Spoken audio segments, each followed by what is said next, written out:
Mi nombre es Alexandra, tengo 28 años, soy de la comunidad de Quinchuquí y ahora vivo en la comunidad de Agato. Y esta es mi historia.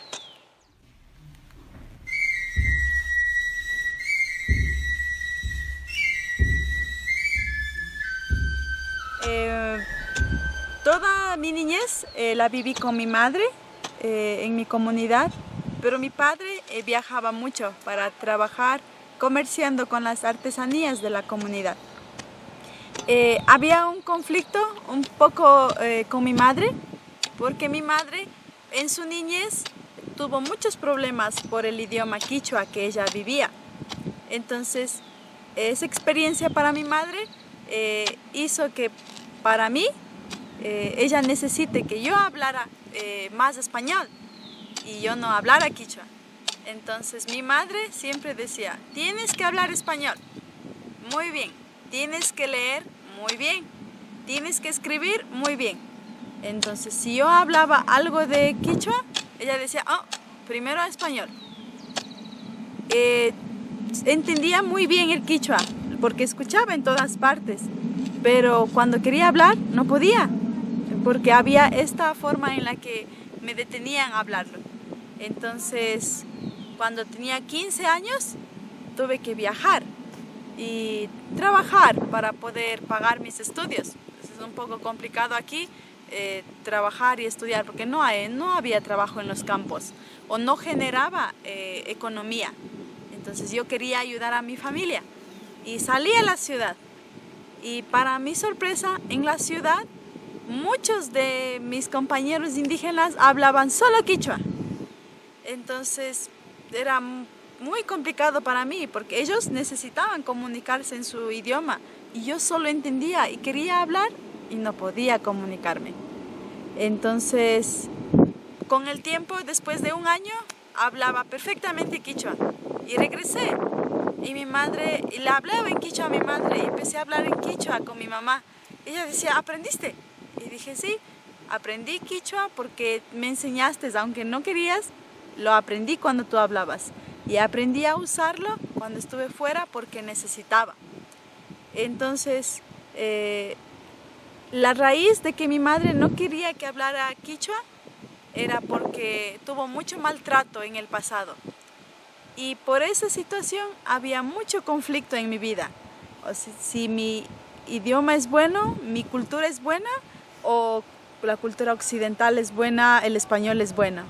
Había como una pelea dentro de mí. ¿Cuál es bueno? ¿Dónde tengo que estar? Y a los 18 años el conflicto era más fuerte porque estaba en el colegio también. Y mi madre decía una cosa, la comunidad hablaba de saberes muy diferentes y la ciudad hablaba de más cosas diferentes, de la tecnología, trabajo, consumo. Y en el campo era cuidar, estar tranquilos, respetar, era más tranquilo. La vida era mucho más despacio y en la ciudad era mucho más rápido. Y dentro de esta historia de mi vida, conocí a mi esposo, a Rumi. Entonces éramos muy buenos amigos y hablábamos mucho del problema que hay en el campo y en la ciudad. Yo hablaba mucho de la ciudad y decía, en la ciudad dicen que es muy bueno utilizar protector de sol porque te vas a quemar la piel o te va a hacer daño. Y en el campo te dicen que tienes que salir al sol porque vas a recibir su energía, vas a estar más activo y no te va a hacer daño. Entonces había mucho conflicto. Y en este punto mis hermanos empezaron a crecer y mi madre continuaba con que no debían hablar quichua.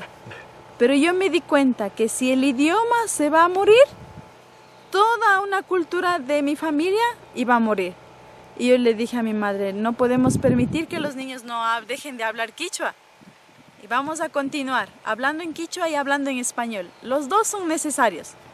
Y encontré en Rumi muchas cosas que tenían el conflicto en mi vida. Porque empecé a recordar cómo mi madre, a pesar de que no quería que hablaba quichua, ella me enseñó sin darse cuenta todo lo de la cultura. En la escuela decían, el agua, la tierra, el sol, el aire son seres inertes, no tienen vida. En mi casa, el mismo instante decía mi madre, cuida a la Yakumama, madre agua. Cuida al Inti Tayta, padre sol. Cuida al Tayta Imbabura, padre Imbabura. Y cuida a la Pachamamita, decía la madre tierrita. Todo para mi madre tenía vida. Todo estaba vivo en el mundo andino. Y en la ciudad todo estaba muerto. Y en el punto medio, con Rumi y mi persona, logré entender que si en tu vida sabes que todo está muerto, pierdes el respeto para la vida. No cuidas algo que está muerto, no amas algo que está muerto. Pero cuando algo está vivo, lo quieres, lo cuidas, lo amas, tratas de que continúe. Y esto es lo que me lleva a donde estoy ahora. Esta historia, este conflicto que viví, me lleva a este punto en donde estamos, en donde ahora soy la presidenta de una organización de mujeres que trabajamos para dar continuidad al idioma, al cultivo, a las tradiciones, a las costumbres de nuestros abuelos, porque es muy valiosa la sabiduría que hay y se va a terminar, porque muchas mujeres, como mi madre, por miedo, para proteger a sus hijos, quieren evitar que puedan aprender.